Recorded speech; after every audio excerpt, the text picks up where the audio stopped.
Aujourd'hui, on se retrouve pour la 13e journée de Ligue 1 où Bordeaux, 9e au classement, va accueillir le 4e, l'Olympique de Marseille. Pour vous résumer un petit peu le parcours de ces deux équipes, c'est assez simple. Les Girondins de Bordeaux, c'est sur les 5 derniers matchs, aucune victoire. Donc ils savent plus du tout à quoi ça ressemble depuis le match contre le Paris Saint-Germain, où là on s'attendait fatalement à une défaite, mais après, qu'est-ce qui s'est passé? Enfin, je veux dire, vous avez été traumatisés ou quoi? Donc pour résumer, depuis ce fameux match contre le Paris Saint-Germain, Malcolm a réussi à égaliser contre Nantes et depuis, plus rien, 0 but. Les gars, ils se baladent sur les terrains de Ligue 1 sans marquer aucun but.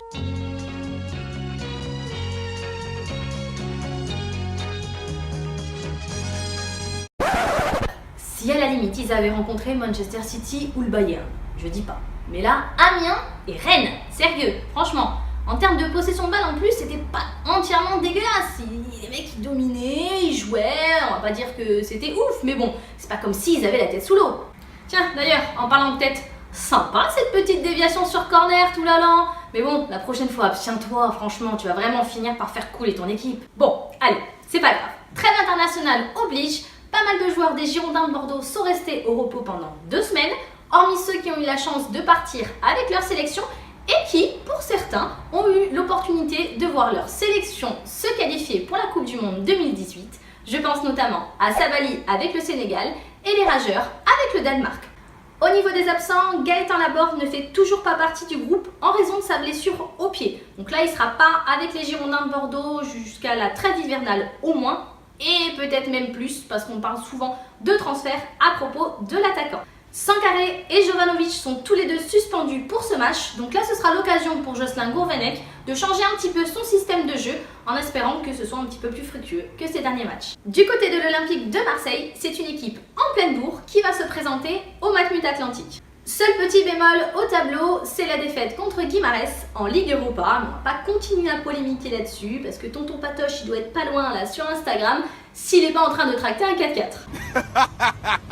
I love this game.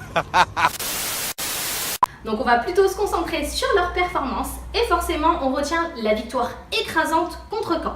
Rudy Garcia a la chance de pouvoir aligner une équipe plutôt en forme et qui semble bien fonctionner avec un 4-2-3-1 où chacun semble avoir trouvé sa place. Et pourtant ça va pas être si simple puisqu'il y a quand même des absents importants. Premièrement, Luis Gustavo qui lui est suspendu alors qu'il est quand même un des leaders incontestés de l'effectif de l'Olympique de Marseille. Sakai s'est blessé avec la sélection au Japon et Sertic, blessé lui aussi, ne retrouvera pas son ancien club. La bonne nouvelle, c'est que finalement, Payet sera apte pour le déplacement en Gironde. La question, c'est donc de savoir si ce sera suffisant pour pouvoir ramener les 3 points à la maison pour les hommes de Rudy Garcia.